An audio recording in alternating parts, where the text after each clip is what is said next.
maneuver! Welcome, my friends, to what I believe is the most important reveal of this Yu Yu Hakusho Dark Tournament preview season.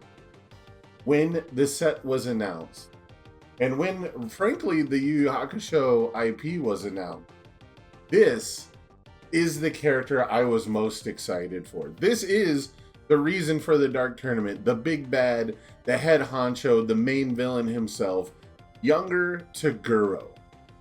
This is the character that I've been most excited for since I first found out that Yu Yu Hakusho was coming to Universus, and we've waited a long time for it. A character that has been represented, teased to us in other cards in the past, and ones you may see in the retro reprints coming in the Yu Yu Hakusho Dark Tournament. But this is the character that I've wanted to see for the longest time, and I'm so glad that I am the one who gets to reveal him to you. So without further ado, Younger Toguro.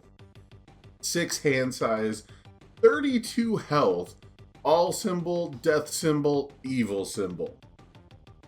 Response once per turn. After your attack resolves, build it face down. Your rival builds the top card of their deck. So you're getting a massive benefit here. After your attack resolves, build it face down. We've seen this text on plenty of cards in the past. We've seen this text get banned off of foundations. Granted, that foundation was also a 6-check and had another ability, but that right there out of the gate should tell you that this guy is going to be a force to be reckoned with. We've unleashed the shackles. We have, unrestrained ourselves with the power level here, because that is such an insane ability. We have to give our rival a foundation of their own to keep pace. And if you guys remember in the preview articles, they mentioned that there was going to be a way to force your rival to build into deadlock, and we're finally seeing it here with Younger Toguro. So this is kind of uncharted territory in a lot of ways, but also with a lot of power that we're using. Second ability, enhance your attack gets plus X damage. X equals half the number of foundations in your stage, rounded down of course, but this is a very simple, very basic way to display the power of Younger Toguro, and I think that that's really cool. I feel like as a character, and as his strength is his main attribute, right? It's a very simple thing to translate. He is overwhelmingly powerful, and as the fight goes on with Yusuke, his power grows, right? That's the whole key behind this character. Is he wants strong opponents. He wants opponents at their full potential. He wants opponents that will inspire him to unleash his full potential. And as such, his attacks begin with 45% power, so not even using half of his strength.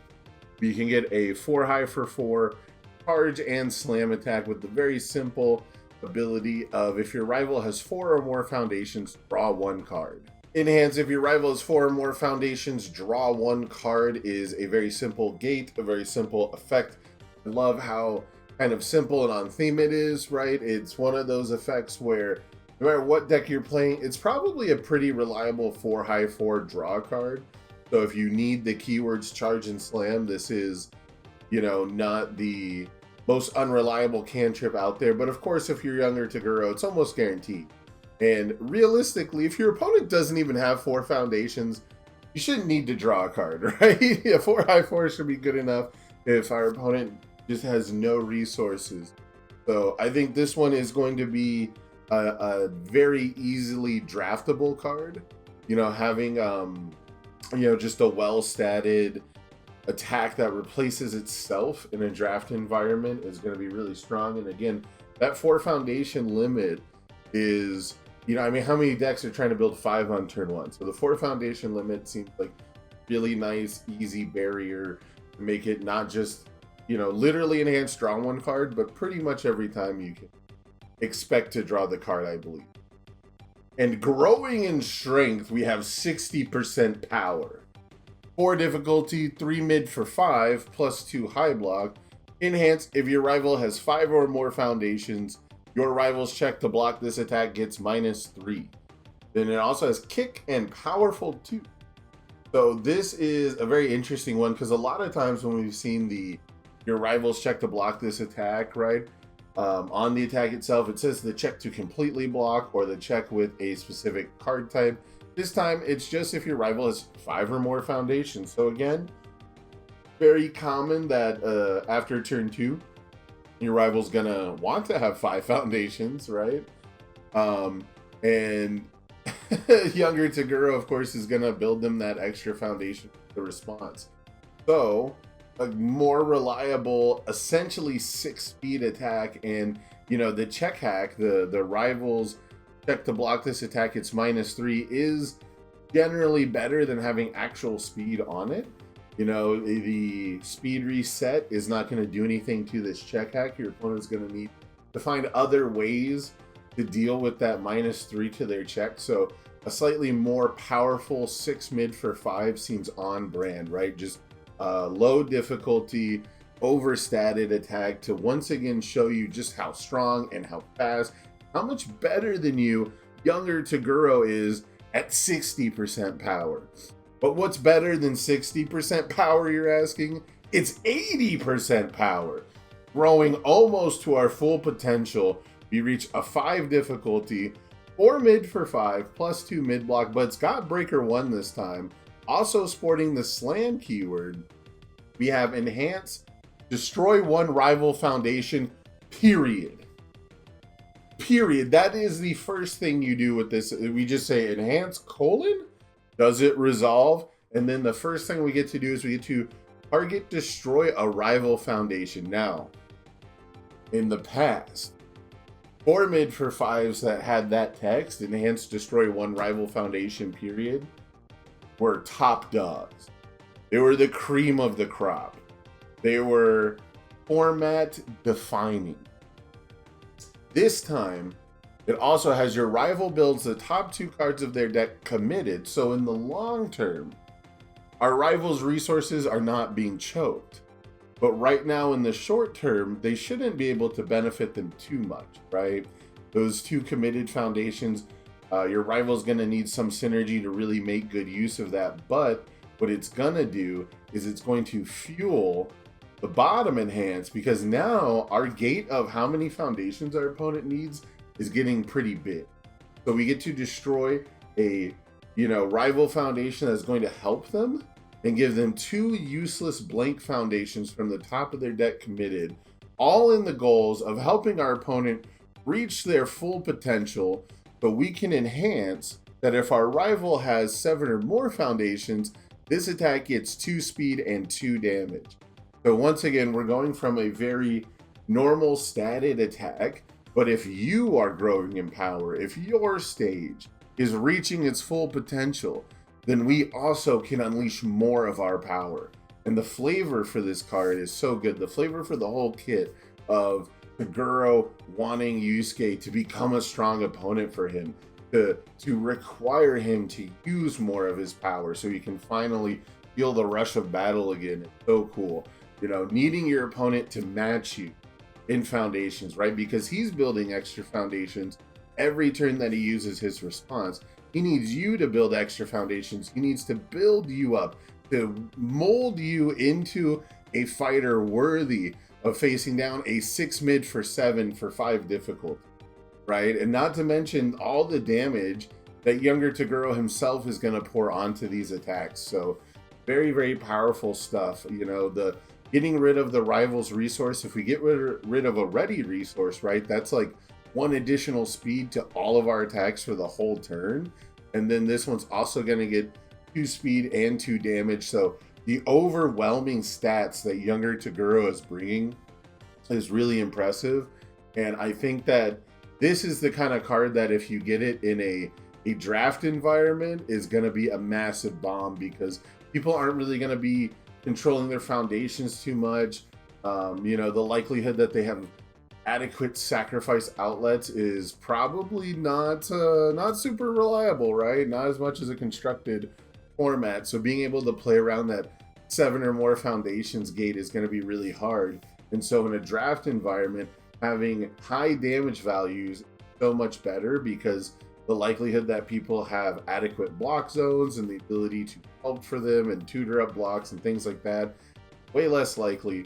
So having these buckets of damage attacks, you know, I mean, I think that younger Toguro is going to be one of the better draft characters. He's just got a high health total, got lots of damage pump. And then with attacks like this, if you can manage to draft his rare, you know, it's just massive. It's huge. It's, you know, you don't get your best foundation. You probably only have one or two that are really good.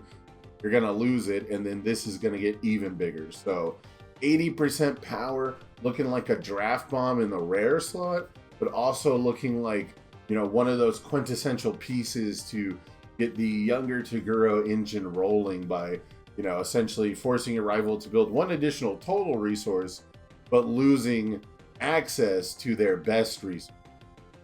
But 80% power, that's not where this train stops. No, we got to go all the way. We got to hit 100% power. The 2 check, 5 difficulty 2 check is our ultra rare. It's a 5 low 5 with a +2 low block. It comes in with charge, punch, and EX3, one of the most powerful keywords in the game. Enhance if your rival has 6 or more foundations. This attack gets 5 damage, effectively doubling its damage if your opponent builds more than, you know, past turn 1, basically. So on turn 2, this isn't necessarily going to be like the biggest dunk, you know, unless you've got a great string of Toguro attacks. Then, you know, if you've played 80% power this game and used younger Toguro's response, you've almost certainly built your opponent to 6 foundations. So not the highest hurdle to get this bonus damage, not to mention all the damage that younger Toguro is going to be adding to it. 100% power is going to be an absolute dunk every time you play it, I feel. But the response is why it earns this 2 check. After you play this attack, if your rival has 10 or more foundations, commit their character. Damn, that is a huge effect. The character is no longer sacred, at least not when you're playing against the 2 check villains of each set now, it seems. So this is going to be something where it might not be super useful if you have to string out a bunch of attacks that build your rival to 10 foundations. But late game, once you've had an attack turn, once you've weakened your opponent, softened them up, and built their stage up for them, this is going to be an absolutely great attack to lead off with. But because it also swings in for 10 plus damage basically every time, this is also going to be a great finisher card. So a lot of the staple effects in Universus, a lot of the really good attacks are ones that work good as a poke or as an opener, or can be your finisher. And I think this one fits both of those roles. It doesn't have a ton of utility, right? It's not building you anything, it's not drawing you anything, but it's bringing the ability to pump its own damage, it's bringing the ability to pump its own speed, and it's bringing the ability to turn off your rival's character, to commit their character for the rest of the turn. So absolutely insane effects, very much worthy of the main villain of the Dark Tournament, the big bad younger Toguro himself. And let me know what you guys think in the comments about this attack lineup. I mean, it is numbers all over the place. It is buckets of damage. I mean, most of the attacks are pumping their own speed in some way. If not, they're pumping their own damage in some way. Or, of course, it's the 4 diff that's also drawing you a card. So he's got a little bit of everything in this kit. He's got targeted foundation destruction, got some card draw, got the ability to ramp on his own phase, clear his own card pool. So just an incredibly powerful kit. Lots of things going on, but we have more than the attacks to show off. We've also got some foundations. So if you guys remember Toguro's dominance, Toguro's dominance has been showed off. It's been revealed before. This is the, you know, every team seems to have like their own foundation, right? In one character's kits. This one has the Team Toguro enhanced flip. Your rival discards a momentum. Only playable if you have the Team Toguro trait. And it has response destroy. After your rival plays an ability on an asset or foundation, destroy it. So we have this really strong foundation destruction sub-theme among the team. And that's why younger Toguro has to, he's very much the oddball on his team, right? If you remember in the anime, he's got like a different attitude, he's got different motivations. He's very different than his brother, for example. So, the attitude and him sticking out among the kid as someone who wants to give you foundation while still destroying your best ones, I think is really, really cool. And it's really difficult. It was a difficult thing to pull off, but I think the design team did a really good job at showing off how younger Toguro is still this vicious, dominating character who, is going to suppress your best foundations and fit this destroy the rival foundations theme, but also is still there to, build up their stage and kind of, make sure that you can still play the game to give him major benefits, because that's his whole thing, right? He wants a good fight, he wants a back and forth, he wants to need to use more power. So very, very elegant design to kind of fit him in with the Team Toguro team, but very well executed. You guys have seen this one. We'll talk about selling old debts. Enhanced flip. If each player has 6 or more foundations in their stage, draw 1 card.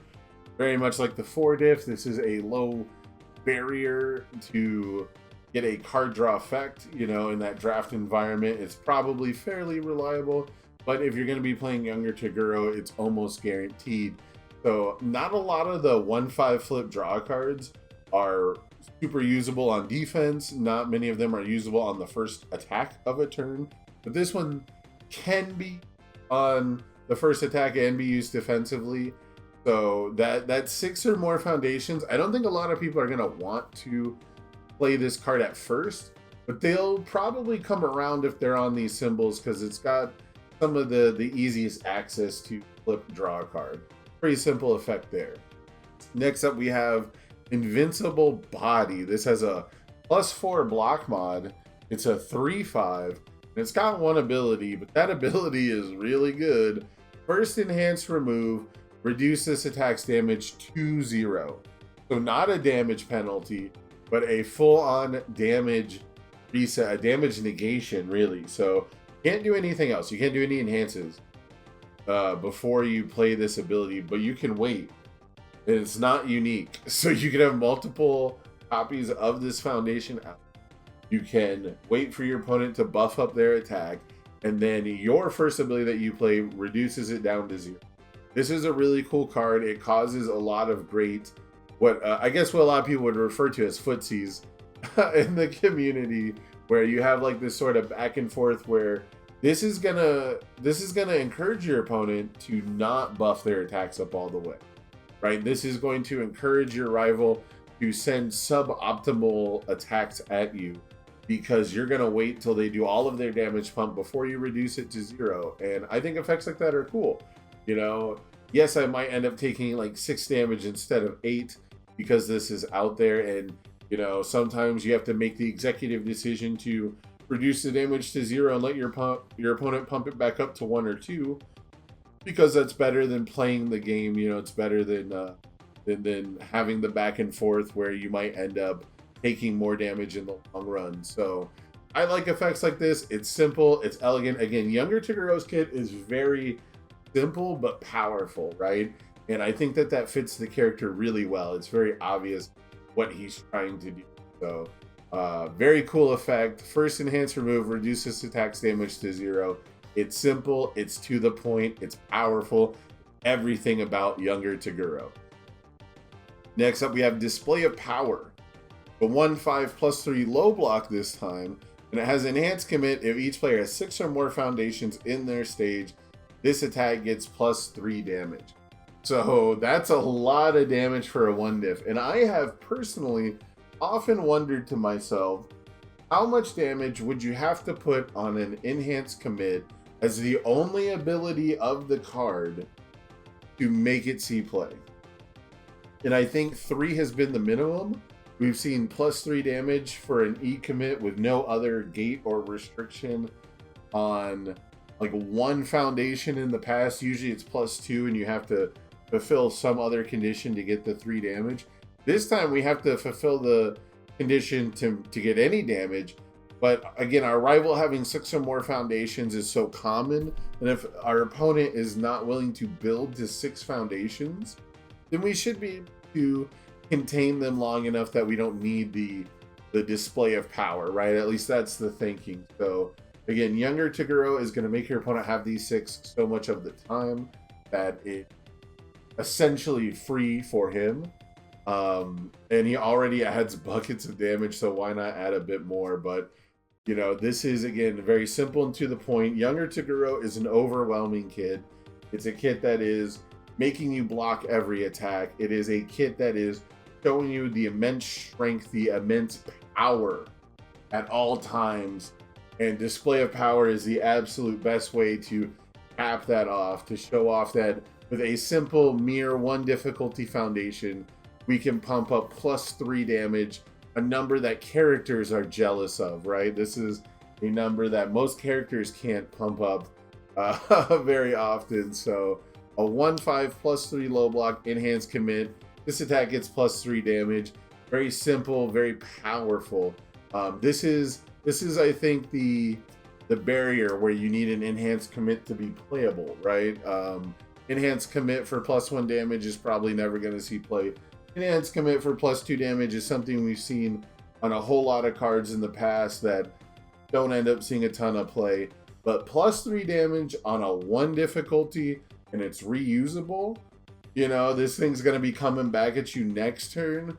I think you're going to see this one pop up in quite a few decks. Especially, it doesn't have any restrictions on what kind of attack it can be either. I think throw decks in the future are really going to want this card. You know, I think if you've got evil throws have been kind of threatening to be a thing for a while. And they've been living off the fact that you can play 4 difficulty throws with a bunch of +1s and things like that. But typically your throw decks don't want to be playing like 3, 4, 5 attacks a turn and grinding you out with in a single turn with high risk plays. They want to play 1 throw, give it a bunch of damage, and then play another throw next turn. And I think display of power might make that a more realized strategy in the future. The display of power is again very simple, but it has some implications, if you will, on the future format. It's going to allow decks to play just a bit different because of this damage sink that they now have access to at a low difficulty curve, because your 2 difficulty foundations are competing for a lot of really strong effects, but I think your 1 difficulty foundations are a lot more open-ended in most decks. So very cool stuff. Let me know what you guys think of the whole younger Toguro kit. I think it tells a very simple, a very elegant story, which is younger Toguro in a nutshell. So very excited. Thank you to Universus Games for allowing me to reveal the main big bad, the big villain of the set. And again, in my opinion, the most anticipated character since Yu Yu Hakusho was announced. That's going to do it from me. Let me know what you guys think down in the comments. I'll see you all next time. Peace out, everybody. I hope you enjoyed.